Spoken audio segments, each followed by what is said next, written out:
Em nome do Pai, do Filho e do Espírito Santo. Amém. Vinde, Espírito Santo, enchei os corações dos vossos fiéis e acendei neles o fogo do vosso amor. Enviai, Senhor, o vosso Espírito, e tudo será criado, e renovareis a face da terra. Oremos. Ó Deus, que instruístes os corações dos vossos fiéis com a luz do Espírito Santo, fazei que apreciemos retamente todas as coisas segundo o mesmo Espírito e gozemos sempre das suas consolações. Por Cristo Senhor nosso. Amém. Queridos irmãos, hoje é a memória, nós celebramos a memória de São Tito e São Timóteo. Foram 2 colaboradores de Paulo, ambos bispos colocados nas igrejas, Timóteo em Éfeso e Tito em Creta, na Grécia. A memória desses 2 grandes colaboradores é celebrada com um evangelho que fala exatamente do envio dos 72 discípulos. Evangelho de Lucas, capítulo 10, de 1 a 9. Naquele tempo o Senhor escolheu outros 72 discípulos e os enviou 2 a 2 na sua frente, a toda cidade e lugar onde ele próprio devia ir. E dizia-lhes: a messe é grande, mas os operários são poucos. Pedi ao dono da messe que mande trabalhadores para a colheita.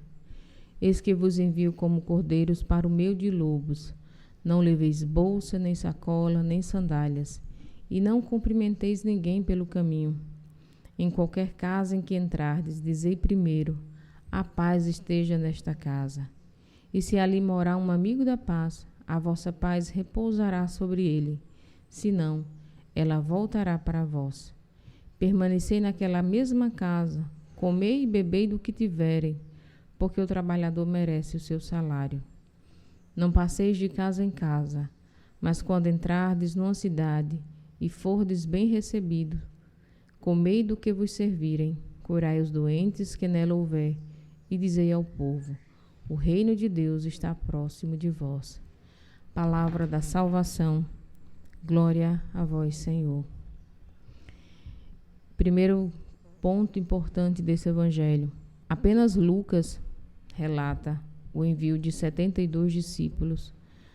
No capítulo anterior, capítulo 9, Lucas já havia relatado o envio dos 12 apóstolos. Agora, essa missão se amplia. Assim como o Senhor enviou os 12, ele também envia 72 discípulos. Alguns manuscritos falam 70. 70 ou 72 é um número que representa as nações pagãs. Lá em Gênesis, quando após o dilúvio vai ser repovoada a terra, vai se expandir as nações, as cidades, fala-se então das 72 cidades reconstruídas, repovoando a humanidade. Então significava exatamente essa expansão, esse mundo inteiro conhecido. 70 também foi o número de colaboradores a quem Moisés dirigiu a sua palavra e o chamou também para ser colaboradores da sua missão. Então, o que o Senhor quer dizer com esse número e com esse chamado? Que assim como existe a missão dos 12, essa missão tem uma conotação 12 tribos de Israel. Para um povo, essa missão agora se estende para todo o mundo. Porque nos evangelhos nós sempre vemos 3 grupos. O primeiro grupo é o grupo dos 12 apóstolos, que são aqueles que o Senhor chamou de modo privilegiado para estar com ele e para os enviar, né? É um grupo que deixou tudo para seguir Jesus, para estar com o Senhor na sua companhia. Existe o grupo dos 72 discípulos, né? Já é um grupo grande, bem maior, um grupo que o Senhor envia em missão. Não se tem muito detalhe sobre esse grupo, mas sabe-se que é um grupo que auxiliava o Senhor e, como diz o Evangelho, são enviados aonde ele mesmo devia ir. E existem as multidões que vêm até Jesus em busca das suas palavras para lhe ouvir, das curas, dos milagres. Aqui nós estamos no grupo dos 72. Esses não apenas ouviram, não apenas viram os sinais, não apenas caminharam do lado do Senhor quando ele passava, mas também são dele colaboradores. E quais são as recomendações que Jesus faz para este grupo? São as mesmas recomendações que Jesus faz para os apóstolos, praticamente as mesmas. Primeiro, ele escolhe 72 e envia de 2 a 2. Era necessário pelo menos 2 testemunhas para que um fato fosse comprovado. E Jesus então envia para que o anúncio seja comunitário. Haja, de fato, veracidade nesse anúncio. A toda a cidade e lugar onde ele mesmo próprio devia ir. Nós somos enviados aonde ele mesmo devia ir.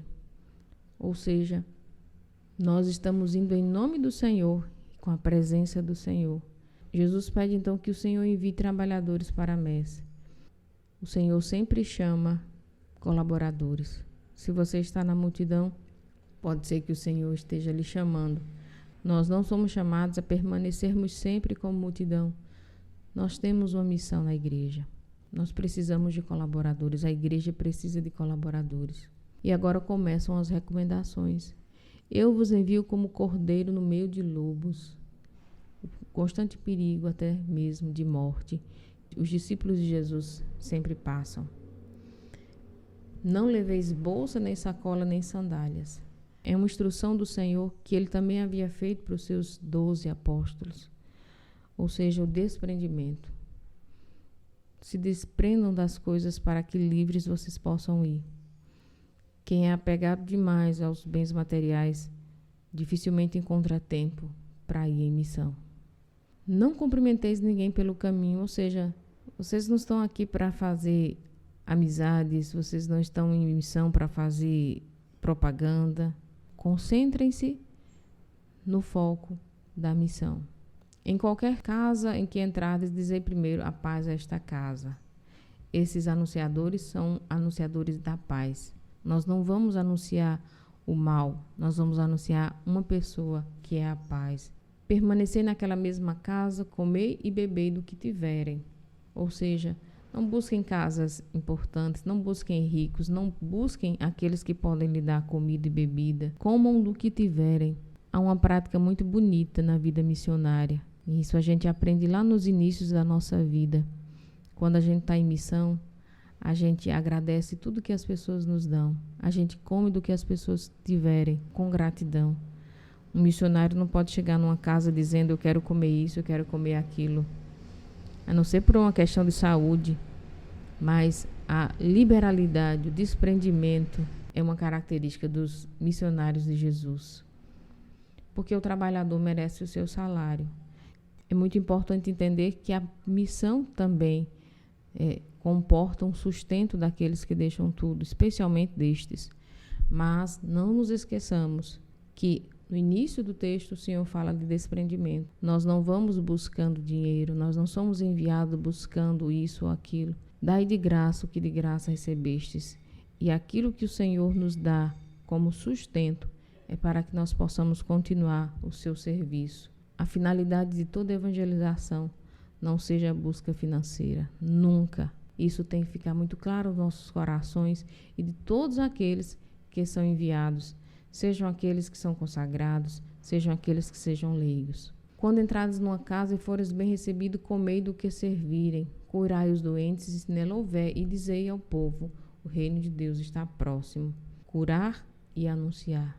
Então, são essas as recomendações que o Senhor faz àqueles que são enviados em seu nome. O que nós podemos refletir deste evangelho para as nossas vidas? A grande reflexão que hoje brota no meu coração, a grande meditação, é entender. O Senhor nos chama à missão. Nós somos convocados por Jesus à missão. Talvez você sinta no seu coração inquietação e esteja aí adiando esse chamado. Não é necessário deixar tudo para ser um missionário. Somos todos missionários. A igreja é missionária. A missão não é somente para os consagrados. A missão é também para os leigos e leigas que estão no meio secular, na realidade de família, de trabalho, de estudo. Nós devemos ter um espaço da nossa vida para anunciar Jesus. Por isso rezemos. Rezemos hoje fazendo a oração que o próprio Senhor nos ensinou. Senhor, mandai operários para a vossa messe, livres de interesses. Dai-nos a graça, Senhor, que a tua igreja seja permeada de ardor missionário, que os nossos corações sejam permeados de ardor missionário, que nunca falte, Senhor, aqueles que nos digam quem és tu.